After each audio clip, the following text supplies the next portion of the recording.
sir. My name is Inigo Sola, and I'm an art historian.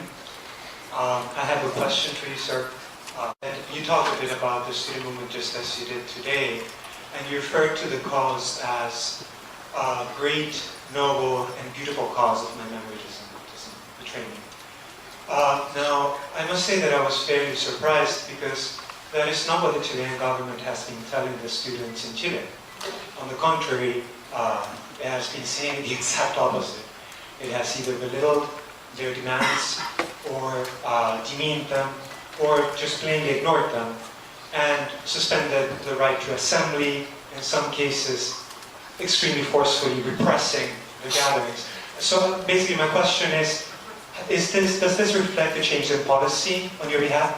Will you sit down with the students and listen to their demands without any conditions as they have requested? Thank you, sir. We have never requested the right to gathering or to protest because that's a constitutional right.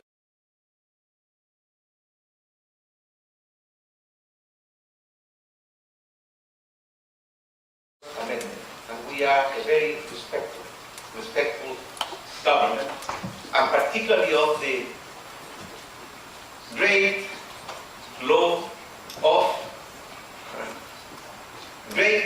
the land, and therefore students are more than 100 times in all the cities and streets of our country, and they would have never been denied that privilege.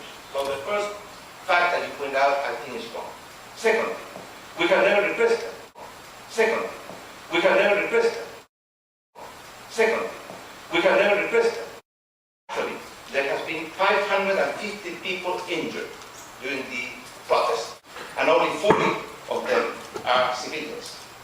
So, of course, we have to keep public order because that's another responsibility. It's a great, noble, and beautiful and urgent cause, and we agree with that 100%. That's why our government is undertaking the major educational reform that should have been undertaken many years ago by the former government.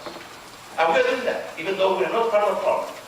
We want to be part of the solution to the educational sector in our country. By the former government. And we're doing that. I don't have the time here to stress everything that we've done in terms of changing the system, the law, improving the financing, improving the quality of the education. But we have committed $4 billion on top of the regular budget in order to finance this major reform. $4 billion. Reform. $4 billion. $4 billion. Chile. You have to multiply that by 200 to compare that with a US figure. They're asking for many things. One thing they're asking for is free education for everybody. We are only for those people that really need it.